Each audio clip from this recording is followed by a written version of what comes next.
too, I hope, if time allows. Okay, so I told you guys Tuesday when we last gathered that a hallmark of American history is a trend towards isolationism, right? And that is consistent both with George Washington and this very famous document, the Neutrality Proclamation, but also for later James Monroe and something called the Monroe Doctrine, Abraham Lincoln. So basically, throughout our history, until we arrive at Woodrow Wilson, by and large, although Theodore Roosevelt, to some degree, is going to expand America's role in the world, but by and large, until the 20th century, America is going to have, as a historic tradition, isolationism and neutrality. So, like I said, Washington kind of envisions us as a giant Switzerland, trading with all enemies towards none, kind of thing. And that's how he views it. We want to be friendly and impartial, avoid all acts whatsoever. And guys, it's one of those great debates in our history. Is it our role to step in when people in Azerbaijan are fighting people in Armenia, and if there's ethnic cleansing? Is it our role to get involved in Sudan? And so this is the debate about being the world superpower. Well, in 1793, we were not the world superpower. So try to undo that. Keep in mind, like, we didn't have a navy, we didn't have an army, so by no means a major power. And so we didn't really want to be involved in the kind of warfare that was going on in Europe. We didn't want to get dragged into that. But by hosting Citizen Genet, you remember him? By having Citizen Genet even be in America, the British, said that America was now an enemy. And we didn't want that. We didn't want to be an enemy. So President Washington selects the Chief Justice of the Supreme Court, who had been a negotiator in the Treaty of Paris, who had been an author of the Federalist Paper, John Jay, to go to Britain. And he does.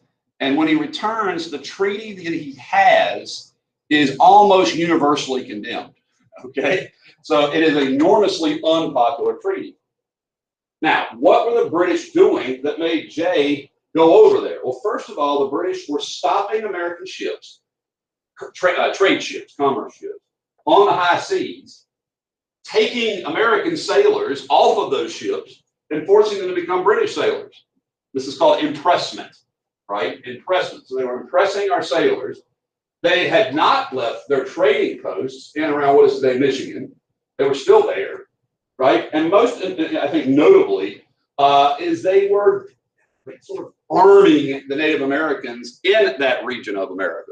So in Michigan, in Wisconsin, the Brits were still there, still actively trading and like harassing the Americans on the frontier. Now, the problem was the treaty that Jay brings home with them should be things the British had already done. In other words, they were already supposed to abandon their posts under the Treaty of Paris. They said they would stop currently seizing cargo ships, but if they resumed later, they didn't say that they wouldn't. So it was one of these things where it was the best treaty John Jay could get, considering that what was our position. It was weak. Yeah, we were in a weak position, weren't we? So this treaty turned public opinion anti-British. Now keep in mind, had the public opinion kind of been, neutralish, but when this treaty hits the newspapers, John Jay reports that this is what's called hanging in effigy. He reports that you could walk from Georgia to Maine with the hanging, these are like stuffed dummies of John Jay set on fire. You understand? So John Jay became very unpopular, and most notably, George Washington became somewhat unpopular. Like for the first time in George Washington's entire whole career, people were criticizing him in the press. Now, they weren't saying he was a bad person or anything like that. They were just saying this was a terrible treaty and he shouldn't sign it. And, they were really opposed to it. But he signed it. So Jay's treaty, it's sometimes called Jay, J-A-Y apostrophe S possessive, Jay's treaty. Same thing with Mr. Pinckney's treaty. Pinckney's a private citizen, okay?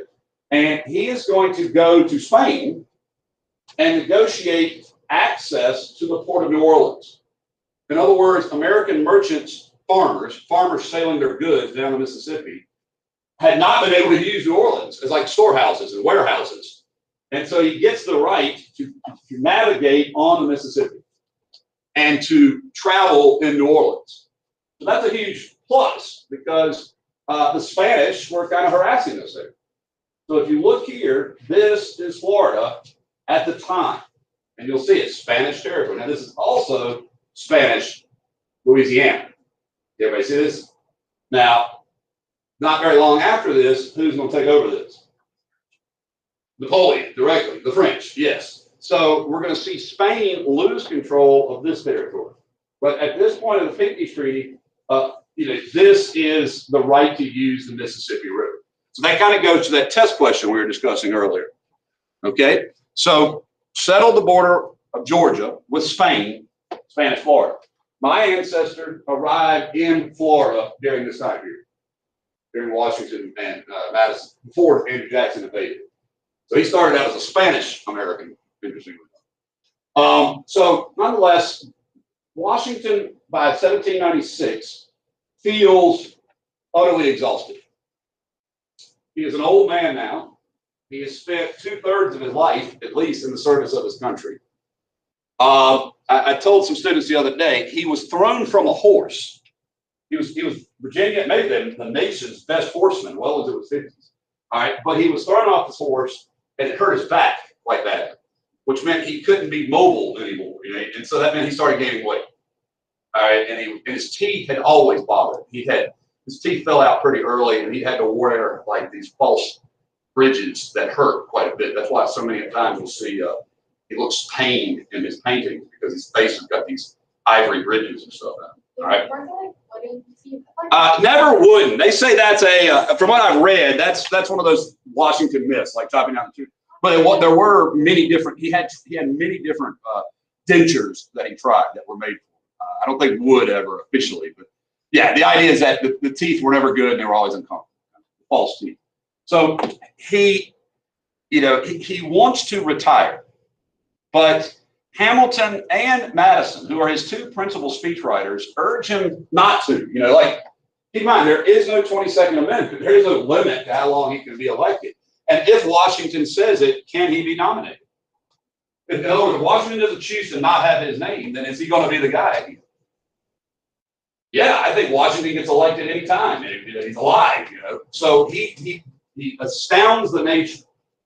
Okay, by this. Now, guys, this is a misnomer. So I'm going to start off right away. He never gives a speech. It's a letter in American newspapers, a letter to the American people, and it's called the Farewell Address. It's one of the greatest single documents of presidential history, I think. And I study presidents. That's my primary interest.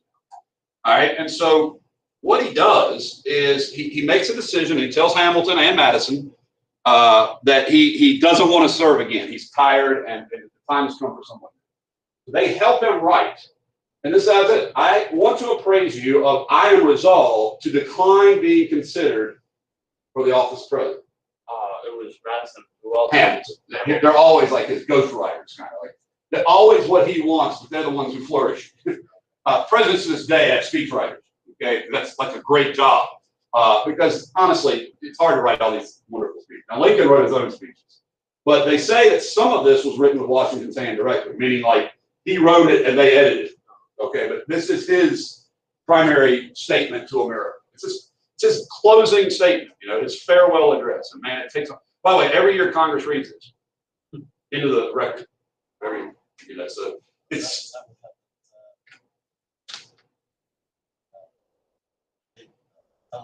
Yeah, it's a big part of a couple documents that get stated publicly every year. Gettysburg Address is one. All right, and this is one, the farewell address. So look at what it says. And by the way, I would like you to write down as basically the warnings of Washington. Washington, our founding father, so to speak, warns us as a nation. He praises us and warns us. This in many ways, this has been the political ideology that has governed my understanding of history ever since. I read it in high school. So he says, I have hinted to you the danger of parties, okay, with particular reference to them on geography. Let me warn you in the most solemn manner against the evil effects of the spirit of parties.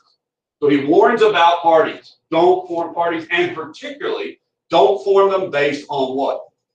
Geography. He warns against sectionalism. Don't pick the South over America. All right? Because that's what you'll become loyal to, that party.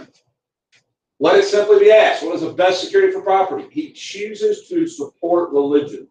He doesn't say there should be a state religion. It's not a warning here. He's saying, what good's an oath if you don't have a belief behind it? All right, so he promotes America being a religious people. He doesn't say we have to be, but he says we should be. All right? Because then without them, what good are oaths? What good are swear? Like, when people swear on the Bible and they don't believe in the Bible, what good is it? Well, I love this economically, probably the most. As a key source of strength and security, cherish public credit. Avoid the accumulation of debt, which unavoidable wars may have occasion thrown upon the future, the burden which we ought to pay. Who should pay the national's debt? The people who make it. The debt should be, first of all, avoid a national debt. But if you're going to have it, do it when? When you make it. Like that generation. And to pay off a debt, there must be what? There must be taxes. Why are we sitting at a $28 trillion deficit today? Because we cut taxes so much and raise spending. You can't do it. He said that's bad for the future of the country. You can't both cut taxes and fight costly wars. We sure as heck did that. Right? So avoid parties, be honorable, right? Avoid the public debt, and if you got it, you got to pay taxes, right? And by far, at the close, don't weave our destiny with who? With Europe. Steer clear of their ambition. Steer clear of what? Permanent alliances. So let's go down the list. Do we have parties in our country? Are they pretty sectional? All right. Have we seen a real decline in any sense of religious obligation? Do we absolutely squander the public credit, having an enormous debt for posterity, paid for often by costly wars? And are we very much entangled with Europe? So it's like we say, okay, Pop, we hear you. We'll read this into the public record every year and then ignore it, right? So I think George Washington got it. I think he understood what a nation state needed. Not what individual sections, parties, but nonetheless, we immediately proceeded to not do that. All right. So Washington's farewell address is considered one of the sort of landmark declarations of somebody who's not an intellectual philosopher. Keep this in mind. What is Washington basing the farewell address on? His personal experience. This is the leader of our nation for the better part of 50 years saying, this is what I've experienced. This is what I know. These are my maxims or truths. So when I look to founders, I always look to this document, because the Declaration is magnificent, but it's an ideological document. It's a belief document. This is a practice document. So I love it. And I love America. And to me, this is it right here. This is what I stand for. So I think it's a really great document for farewell address. Okay. Now, again, he repeats, avoid partiality with who? Our nation. Now, if George Washington had been president, we may never have fought Nazis. I don't know. It's hard to say. But I do know that the ties that bound us to Europe still bind us, right? And that for him, he said it could be commerce. Okay? But that foreign influence is a foe of Republican government. Republican meaning representative. Don't be partial. Okay? So for him, he said, stay clear of Europe. Stay clear of foreign affairs. And for the better part of a century, did we follow that lesson? By the way, Madison said you can't do it. Federalist 10, you can't not have a war. Parties are inevitable because people have interests that they coordinate around. But they considered it to be like the gathering of special interest groups periodically from time to time. They didn't expect what to happen that has happened. A permanent two-party system, which is what we had. So he didn't like that. He didn't want that. He thought that the best people in America would emerge, and people would universally support them. Like because they would be the clear person to be the leader of the country. So again, avoid that. If it's avoidable, do not ungenerously throw upon who? Who is posterity? The future. Do not throw on the future the burden which we ought to bear. So it drives me nuts when I see middle-aged or older people today demanding their tax cuts, and then the debt go off on y'all's generation further. You understand? Because at some point, it's going to be so much you're going to have to pay more of it. And that's not fair. It's just not right. We fought a revolution over no taxation without representation, right? How about no taxation for something I didn't get any of? All right? I mean, you had no input into the debt started in the 1960s. And you sure as heck aren't getting input into them now. So I think that's wrong. I think it's immoral. Immoral, that's a strong language. So Washington removes himself as a candidate for election. Now, for the first time, truly, you start to see an effort, again, behind the scenes to get a president nominated or elected. Keep in mind, before this, nobody really made a strong effort to support one candidate or the other. This is the first partisan election, meaning John Adams is going to run as a what, or going to be nominated as a what? What's John Adams' party going to be? He is going to be a Federalist. And take a look how close it is.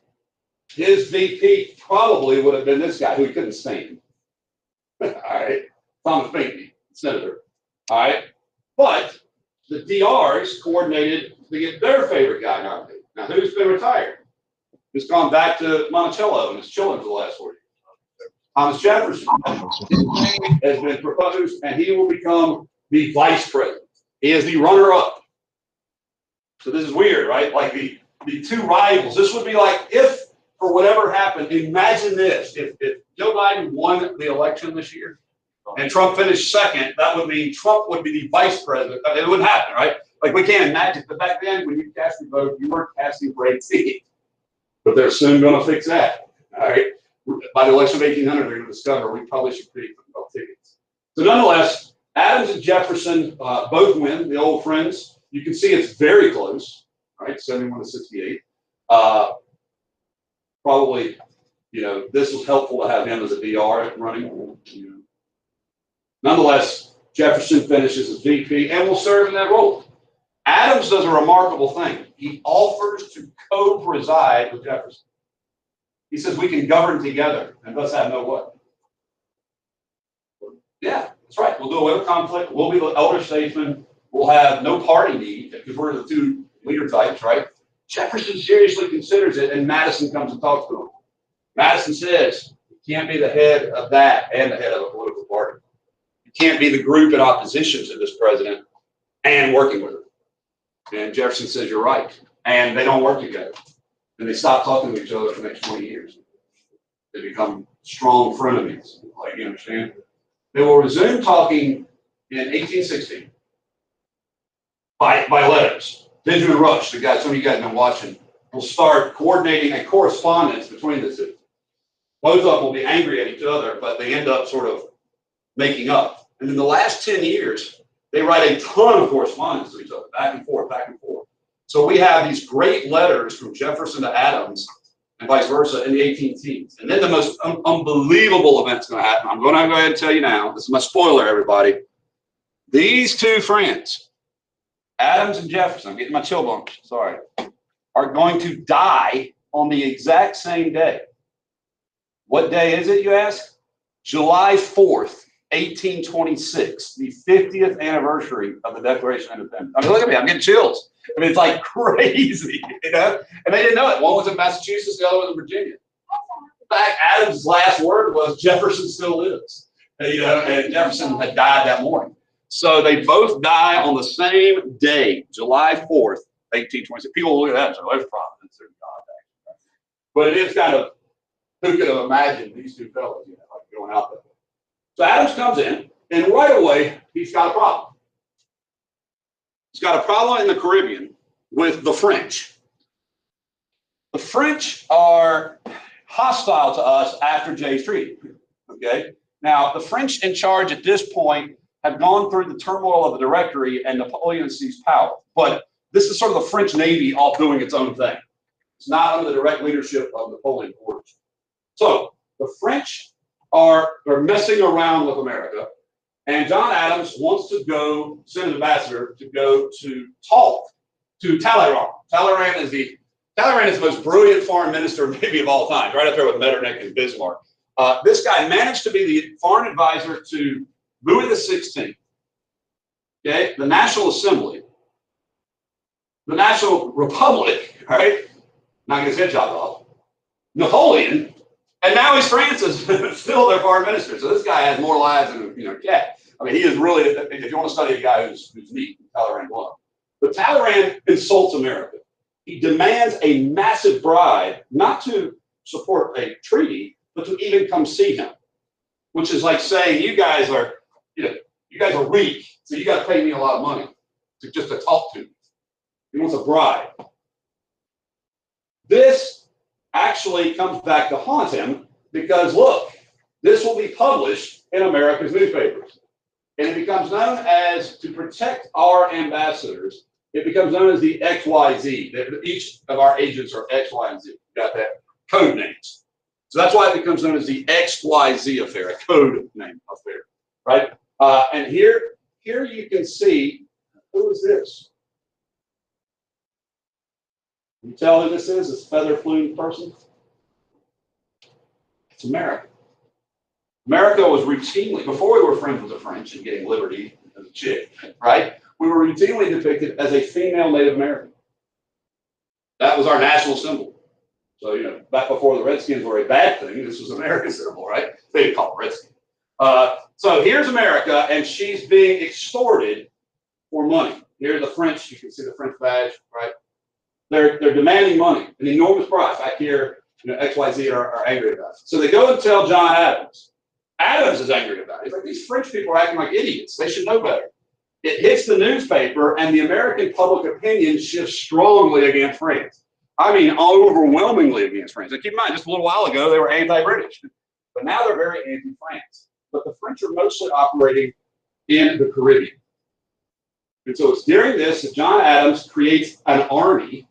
By the way, he's under intense pressure to create it by guess who? No, just pass this. Washington is old and decrepit.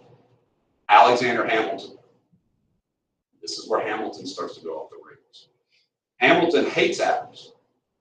Now, they're both Federalists, but Adams is an independent who doesn't follow Hamilton's leadership. And Hamilton starts to envision a necessity, perhaps, to have a coup d'etat and overthrow the government. Adams is so afraid of that, he doesn't want to let Hamilton make an army, a standing army. Hamilton's working up all the plans for the army, and then he gets a letter saying who will be the symbolic leader of the army, who will be at the head. George Washington. Now, Washington is old, okay, and has accepted the name of general for this, but who will actually run it is, you're right, Hamilton.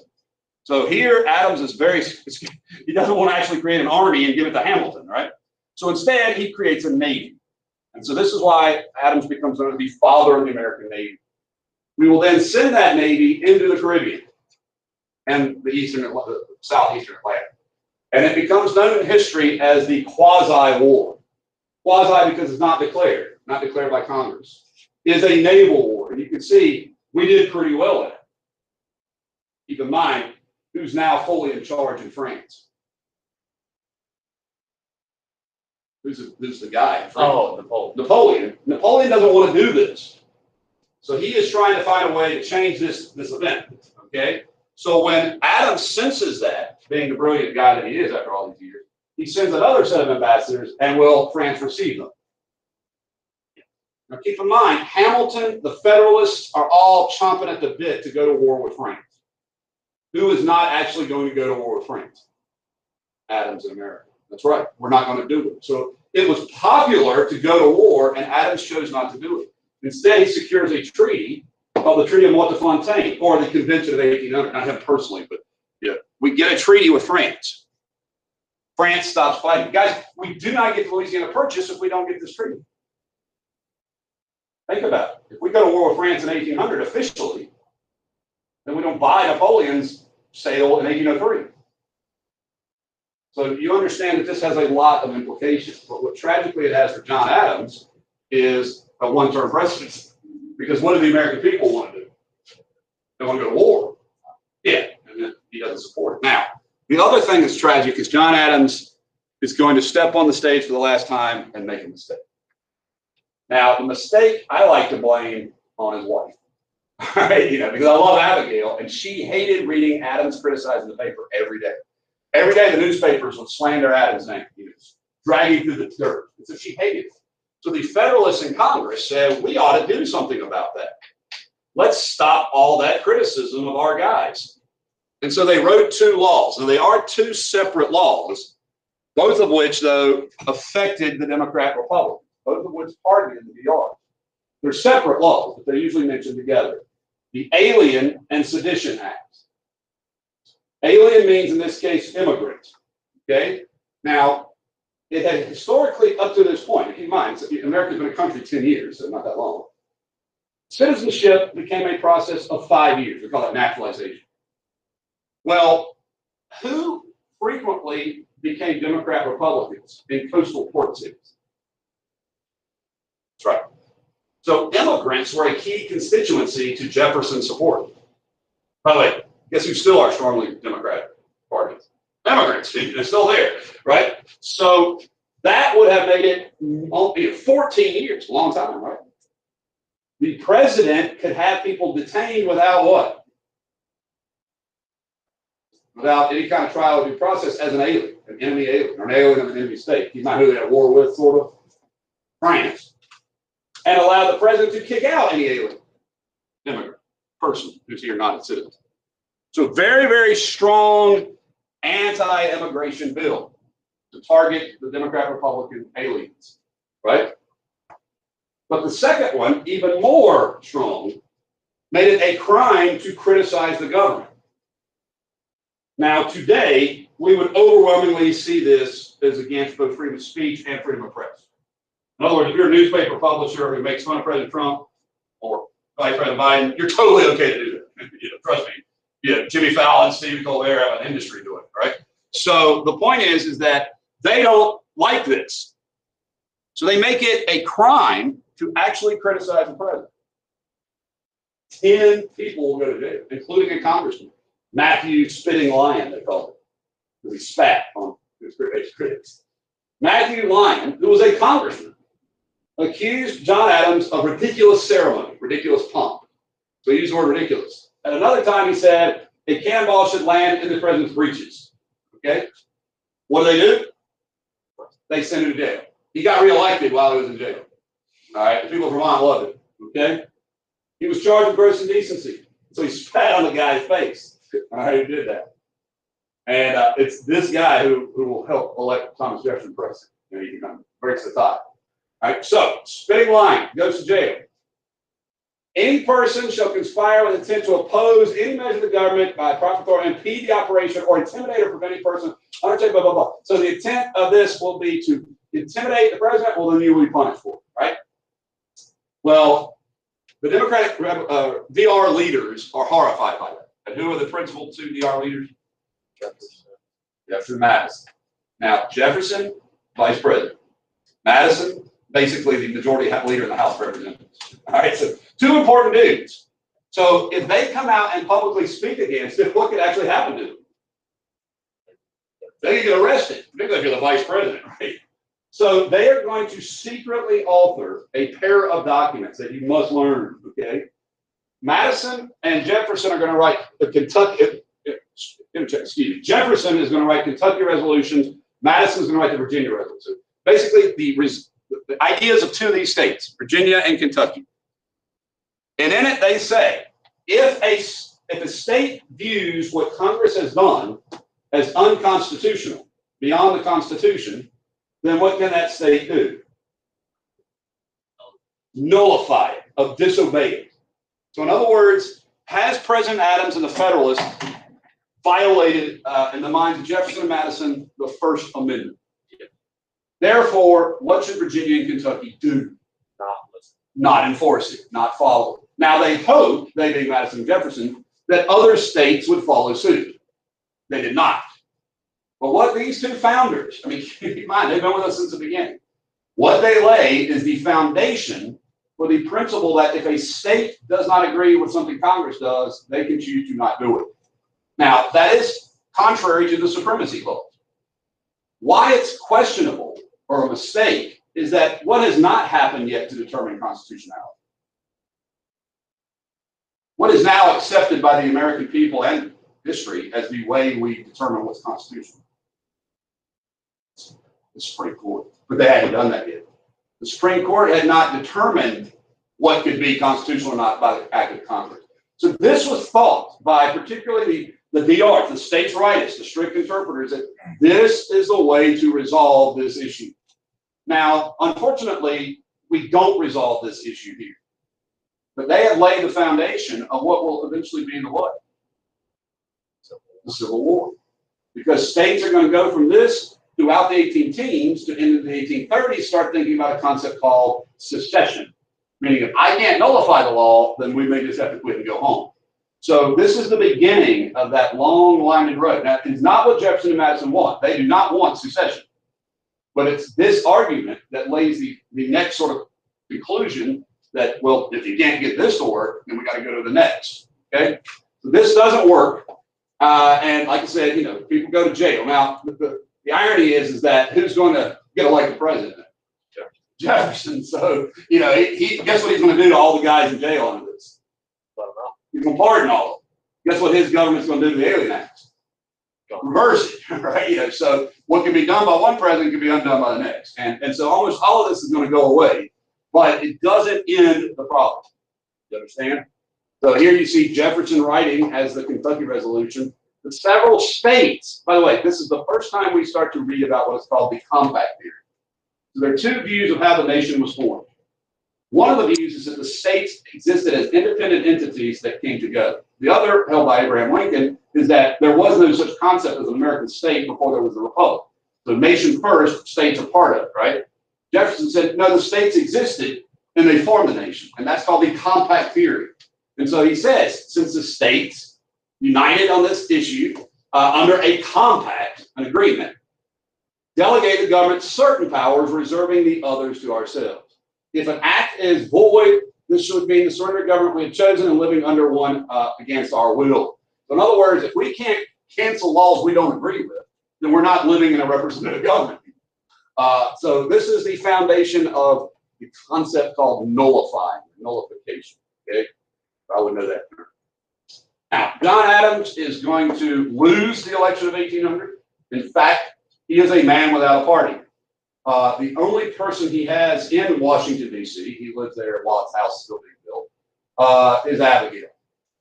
You know, Jefferson and Madison are doing everything they can to see him defeated and to get Jefferson elected in 1800 behind the scenes, including paying like newspaper reporters to say ugly things about people. All right. So Jefferson will get elected. That'll be our next chapter. And this will conclude this chapter. So I'll put up the quiz for you guys tomorrow. Okay, you can study that. All right. So yeah, here's John Adams, who took himself the responsibility of peace with France. That's his most. You know, this is one of the reasons why John Adams was not popular in history, because his last 4 or 5 years in office in leadership positions were critical. You know, were criticized. By the way, one little coda here, one little last passing. George Washington will die in 1799. He will not live to see the next century. Okay? This has enormous consequences when you think about it. What if Washington had not retired after 2 terms? Then what's his name? President. Well, that's true. But So then all that would Then that law wouldn't. well, Washington would have died in office, and that would have created the precedent of getting reelected till what?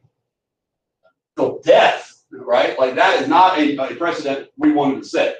So it's very time, because George Washington, you know, obviously his successors were not George Washington, but nonetheless, you didn't want the lasting precedent till FDR to be, well, you can get reelected till you die. All right. The fact that he had been reelected once, just 2 terms, was what was normal until FDR. And we had gotten so used to it by then, we're like, we're going back to normal. All right. No more of these 4-term presidents kind of thing. So it is probably for the best that Washington did not at all seek a 3rd term or allow himself to be nominated. All right, guys. Well, that's it for today's PowerPoint and notes. You should definitely finish the chapter in the reading, and we will engage in a little bit of chapter 11 tomorrow, as well as taking quiz. The quiz will be, and that will cover the time period for the MC.